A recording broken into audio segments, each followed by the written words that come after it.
Tenemos ya con nosotros a Gonzalo Cañete, analista y director del blog Brújula de Mercados. ¿Cómo estás, Gonzalo? Hola, Javier, ¿qué tal? Encantado. Bueno, lo primero, opiniones sobre el dato de PCE, mejora en la subyacente, mejora en el dato general y en términos intermensuales, en vez de acelerar 0,6, ahora acelerando 0,3. ¿Pero se ha acabado ya la inflación o...? Yo creo que no, o sea, el dato es positivo, lo cual quiere decir que es una buena noticia espúrea, efímera para el mercado ahora mismo, o sea, puede producir una reacción positiva en el mercado porque aleja el miedo a que haya una política monetaria dura y que es un pretexto más para no seguir con esa política monetaria dura, pero yo creo que están centrando el discurso en inflación y en tipo de interés sencillamente porque quieren centrarlo en este discurso. Es decir, la inflación no parece tampoco reducirse. No hay que olvidar que están muy lejos de los niveles óptimos, porque los objetivos del Banco Central, tanto de Europa como la Reserva Federal, es un 2%.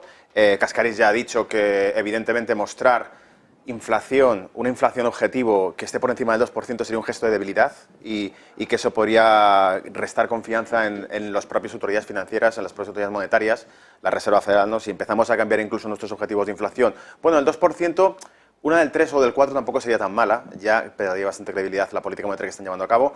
Si es que ya no lo ha perdido, que es una de las cuestiones que hemos tocado en negocios de V, porque la principal pregunta era siempre viendo cómo han cambiado las reglas, cómo han flexibilizado todo, cómo han incluso admitido la compra de bonos a un precio fuera de mercado para un banco. Todo este tipo de cuestiones son cuestiones que nos dejan ya sin saber si se lleva una política monetaria específica o es una improvisación. Y no hay que olvidar que son los mismos que nos dijeron en 2021 que era transitoria, los mismos que ahora nos decían en enero que parecía funcionar la política monetaria restrictiva porque la inflación se estaba contrayendo y que un mes después, cuando había ciertos repuntes en inflación, volvían a echarse las manos a la cabeza sin saber hacia dónde va. Por eso los discursos siempre son lo mismo, iremos viendo cómo va evolucionando los datos, porque ni ellos mismos parecen saber cuál es la hoja de ruta que van a seguir. E insisto, creo que un punto fundamental es que nos tratan de llevar todo el rato la atención hacia la tasa de inflación, la tasa de interés, cuando hay temas también de fondo estratégicos, geopolíticos, la recuperación económica de China, la reactivación económica de China.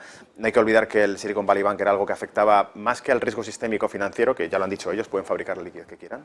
Lo dijo Alan Greenspan en CNBC. Si un día no podemos pagar nuestras deudas, siempre podemos imprimirnos dinero, pero en realidad el riesgo implícito de todo esto yo creo es el sector también tecnológico americano, frente a una competitividad cada vez más agresiva, más fuerte y más grande de China.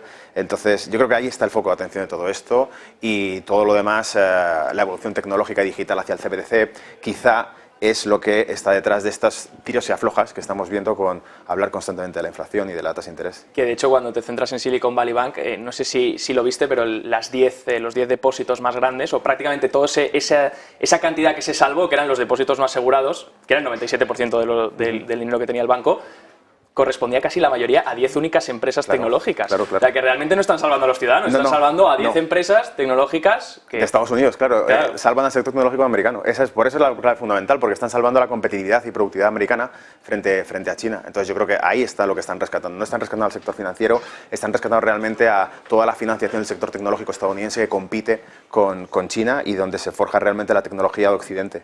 O sea, Qué interesante esto que nos cuentas, Gonzalo. También quería preguntarte, de cara a la liquidez que han brindado los bancos centrales, nos dices, cada día nos dicen una cosa y luego nos dijeron la inflación transitoria, hicieron otra cosa. Los discursos siempre son el meeting by meeting que has mencionado. Claro, pero también nos dicen, queremos mantener la economía de forma restrictiva, queremos que la inflación baje, para ello la demanda tiene que desacelerar, que es la parte que podemos controlar, lo dijo Powell en el Congreso hace apenas un mes. Claro, si ellos quieren crear ese efecto restrictivo y a la mínima que hay problema bancario, dan esa liquidez que vuelve a disparar el balance, aunque no es compra de bonos, pero es liquidez que está entrando al sistema, ¿no? Sí, es una bofetada más, yo creo que dan a la ciudadanía. A cualquiera que siga o que trate de razonar la política macroeconómica que se va siguiendo, es una bofetada más porque sigue siendo fondo monetario para el sistema interbancario, pero no para depósitos. Es decir, de hecho, una de las cosas que hemos visto con esta narrativa del problema de liquidez de la economía es que, y lo dijo también Powell, cerca de $1 trillón salen de banca regional a la gran banca de Wall Street, a las grandes firmas. Tanto Yellen como él han hablado de proteger a esas grandes firmas, no al resto de banca comercial. A mí me recuerda mucho a la crisis de 1907, cuando hubo problemas de liquidez en Estados Unidos, en Nueva York, y empezaron a desaparecer. Banca comercial era absorbida o simplemente iba a default, quebraba, frente a 4 o 5 grandes grupos bancarios de Estados Unidos, de Wall Street, las familias, que empezaban a consolidar el poder. Esto es exactamente lo mismo. En aquel momento fue en 1907, 1914 la fundación de la Reserva Federal, en 1930 el crack. En este caso estamos viendo problemas de liquidez, contracción de la banca regional más pequeña, esteroide, o sea, poner simplemente los músculos a tope con esteroide puro a la banca más de inversión de Estados Unidos, a Wall Street, lanzar el Departamento de Justicia de Investigación sobre competidores como Credit Suisse, poner la lupa sobre Deutsche Bank, empezar a especular con sus enemigos, o sea, con sus competidores principales, fortaleza Wall Street, pero además en la otra película lo que hace es consolidar muchísima liquidez en 4 o 5 grupos bancarios que, dicho sea de paso, si este problema no ha desaparecido, si dentro de 2 meses o 3 vuelvan a repuntes de inflación, volverán a castigar con la política monetaria contractiva, con aumentos de tasas de interés, con una posible recesión económica que es prácticamente inevitable, y en ese escenario las CBDC, porque será más fácil que 4 o 5 grupos que han consolidado casi toda la liquidez del sistema, pongamos un 90 o un 95% de la liquidez del sistema está en 4 o 5 grupos bancarios, estos asuman una CBDC y por lo tanto, por defecto, casi todo el depósito financiero de Estados Unidos esté dentro del sistema nuevo de CBDC, le guste o no le guste a Florida, al gobernador de Florida y todo esto. Es meter por la puerta de atrás una transición. Es el escenario ideal para que puedan colocar eso. Es que para introducir la Reserva Federal se creó la crisis de liquidez de 1907 y en el 14 se aprobó la Reserva Federal por la crisis de liquidez de 1907.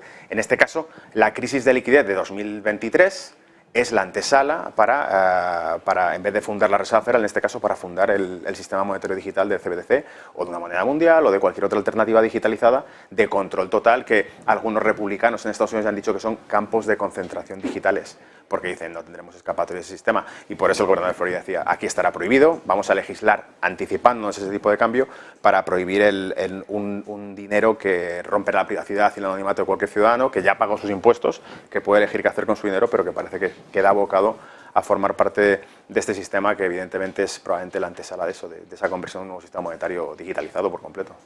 Qué bueno que vuelvas a sacar la creación de la Reserva Federal, ¿no? Me recuerda ese libro de la criatura de Jekyll Island, que es un libro increíble que narra un poco la historia esa secreta de la creación de la Fed y todo lo que hubo detrás. Quería preguntarte también, ya que hemos visto parte liquidez, parte PCE, hoy teníamos ese dato importante, recuerden, ha salido mejor de lo esperado. Quiero también mirar, claro, porque hasta qué punto el riesgo puede ser potencialmente deflacionario.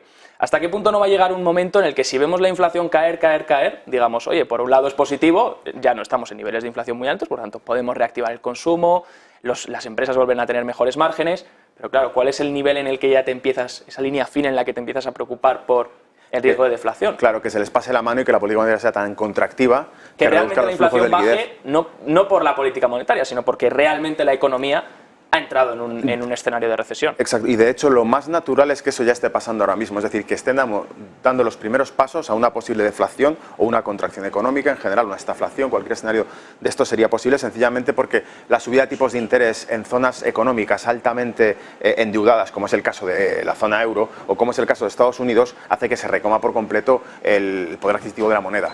Y eso quiere decir que probablemente los flujos de inversión se deprimen a lo bestia, porque subes la tasa de inflación, subes la economía altamente endeudada, estás subiendo sus costes financieros. Hay que pagar el interés sobre el crédito. Una economía que no hay que olvidarlo. En 2008, por poner el caso de Francia, la tasa de deuda que tenía Francia, deuda pública sobre el PIB, era del 40 y pico %. Hoy en día está prácticamente al 100%, es casi más del doble de la que tenía entonces. Por lo tanto, una subida de tipos de interés en un escenario como este, donde hay una altísima deuda que equipara o incluso sobrepasa, como es el caso de Estados Unidos, su capacidad productiva, deben más de lo que producen, es un veneno letal para la propia economía que va a reducir o contraer los flujos de inversión. Y si se contraen los flujos de inversión porque está caro el dinero, significa que la producción futura ya no llega. Es decir, que no va a haber crecimiento en el corto o medio plazo ya, porque se están contrayendo los flujos de inversión. Sin inversión no hay crecimiento y por lo tanto nos quedamos atrás, rezagados en este sistema. Y por eso creo que en parte todos los problemas geopolíticos que estamos viendo de fondo es proteccionismo, es una vuelta al mercantilismo antiguo, porque es regulación bancaria, guerras internas dentro del sector financiero, como intuyo que es lo que ocurre entre Wall Street y Europa y Suiza y Alemania contra la banca de Wall Street en este tipo de guerra en el que se investiga Credit Suisse, se investiga Deutsche Bank, se estresa sus CDS, sus Credit Default Swaps, mientras que Wall Street sigue acaparando muchísima captación de capital, drenado de otros bancos más pequeños alrededor suyo. O sea, es básicamente, se fagocita y empieza a absorber casi toda la liquidez del sistema para fortalecerse ante un cambio que va a llegar, que por eso creo que esta crisis de liquidez es la antesala de ese tipo de cambio, claro. Pues la antesala de ese cambio, Gonzalo Cañete, qué buen resumen nos has hecho para explicar todo lo que está ocurriendo a nivel macroeconómico, ese dato de PCE, como han visto, que salía a unas décimas mejor de lo esperado. Muchas gracias, Gonzalo, analista y director del blog Brújula de Mercados. Encantado, muchas gracias. Nosotros volvemos ya con Marta Vilar.